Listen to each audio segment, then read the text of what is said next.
জুলাই ঘোষণাপত্র প্রকাশের পর দেশের রাজনীতিতে শুরু হয়েছে মিশ্র প্রতিক্রিয়া।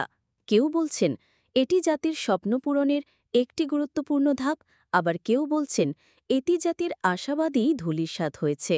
বিস্তারিত জানাচ্ছেন সাফা আক্তার।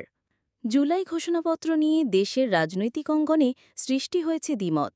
একদিকে কিছু দল এটিকে একটি ইতিবাচক পদক্ষেপ হিসেবে দেখছে, অন্যদিকে জামায়াতে ইসলামী সহ একাধিক দল একে বলছে হতাশাজনক।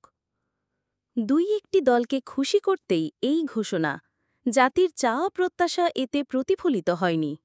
এবি পার্টি এবং গণ অধিকার পরিষদও জানিয়েছে, ঘোষণাপত্রে যে বিষয়গুলো প্রস্তাব করা হয়েছিল তার বেশিরভাগই বাদ পড়েছে। আমরা যেভাবে চেয়েছিলাম সেভাবে হয়তো অনেক কিছু আসেনি, তবুও বৃহত্তর স্বার্থে আমরা সেটাকে স্বাগত জানাই। অন্যদিকে রাতে জাতির উদ্দেশ্যে প্রধান উপদেষ্টার ভাষণের পর বিএনপি জানাবে তাদের আনুষ্ঠানিক প্রতিক্রিয়া। ঘোষণাপত্রটি অনেকটা রচনার মতো হয়েছে, জাতিকে যুক্ত করতে পারলে আরও ভালো হতো। এভাবে কিছু বিষয় বাদ পড়ায় জাতি হতাশ।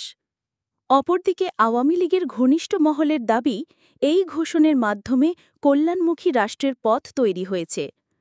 মোটামুটিভাবে সবার কাছেই এটা গ্রহণযোগ্য হবে বলে মনে হচ্ছে, দেশবাসী উপকৃত হবে। তবে শাপলা চত্বরের ঘটনার প্রসঙ্গ টেনে সমালোচনা করেছে ইসলামী নেতারা।